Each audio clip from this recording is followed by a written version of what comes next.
Okay, so what you just witnessed was a possible future in which I die for saying anything bad about this guy. But I want to kind of rephrase the title, as it's not exactly accurate to what I'm trying to say in this video. It's more about how that Fujimoto is not as original as you think he is. That's more of an accurate title. And why I say this is because there's a lot of different media out there that is transformative. Now, this is what the normal and general public considers as original. Something that is transformative and builds upon something existing and makes it fresh. We see this in a lot of works.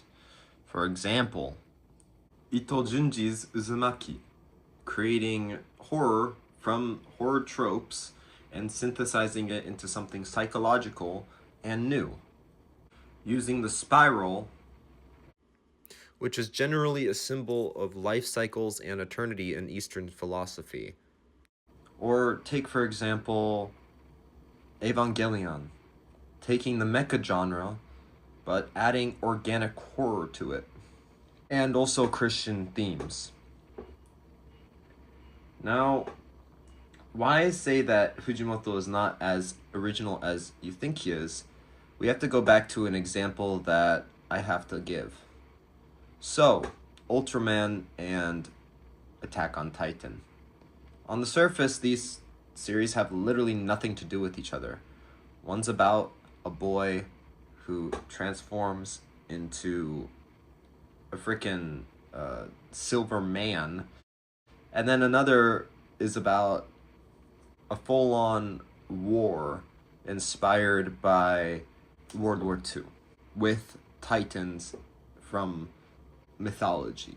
Now, this might not seem related on the surface, but when you take Ultraman and Attack on Titan, you start to see some very glaring similarities in the sense of their protagonists are both boys. Okay, so we're not that similar yet. They both can transform into something. Okay, we're getting there. And they both transform into something very big, like kaiju sized. Okay, we're getting closer.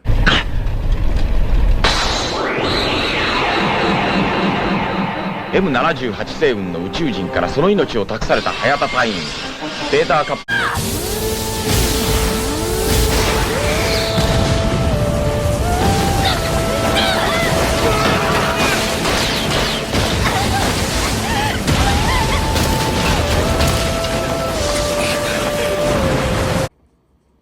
So, do you see what I'm saying? But the thing is, these two pieces of media are fundamentally different because Attack on Titan is transformative in the sense that it takes this sort of well-known trope from Japanese media, as Ultraman is, and it synthesizes it with the skin of mythology, war, and Western cinema. So, at this point, this is transformative. Now, you might be saying Fujimoto is the same way. And if we're talking about his writing, well, yes, then I would agree. Even though that itself is sort of questionable. But if we're talking about the visual language, well,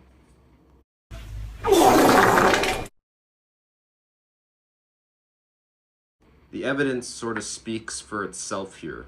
Now, my goal with this video is not to criticize Fujimoto in any way. It's just more of trying to open the eyes of people to see what the reality is here. There's not really much originality with the visuals going on. Now, the writing, that's different, because Chainsaw Man would have never sold as much as it did or became so mainstream if there wasn't something deeply personal about it. So that much is accurate. However, I would say that it's just not as original as everybody's saying. People are saying that he's the god of paneling, the goat of manga, the goat of originality. And that comment, the goat of originality, is when I kind of get skeptical. because the influences are very clear and there's very little to make it transformative. Fujimoto is a very excellent synthesizer, but he's not necessarily someone who strives in conceptual and structural originality.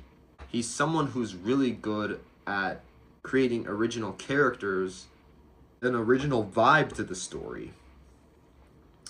However, he's not really someone who we should look at for the benchmark of originality.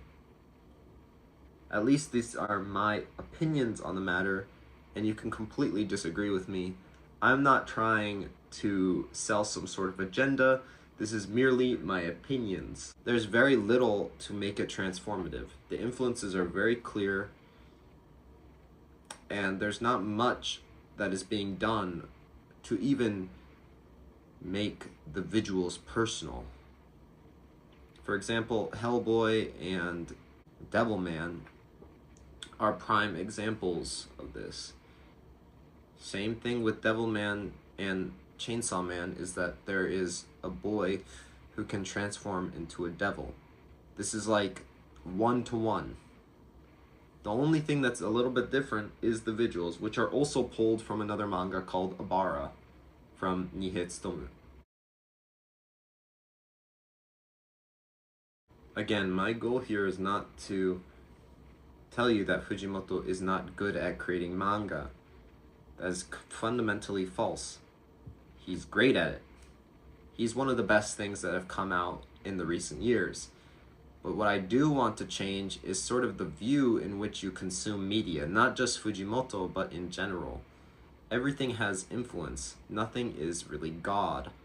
There is always something that comes from something. And the way people have been talking about him, while I understand it's due to hype culture and marketing and distribution, it sort of frustrates me because people are not seeing the reality here.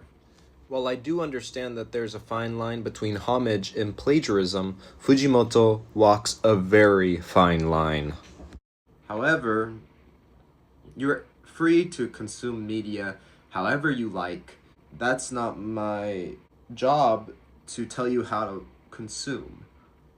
I'm just saying that if you start to be a little more cognizant about how you consume media, you can go above the noise and actually understand what you're witnessing, rather than looking at other people's opinions online who probably don't have an opinion that aligns with you so much. Anyway, that's Studio Yumurse signing out.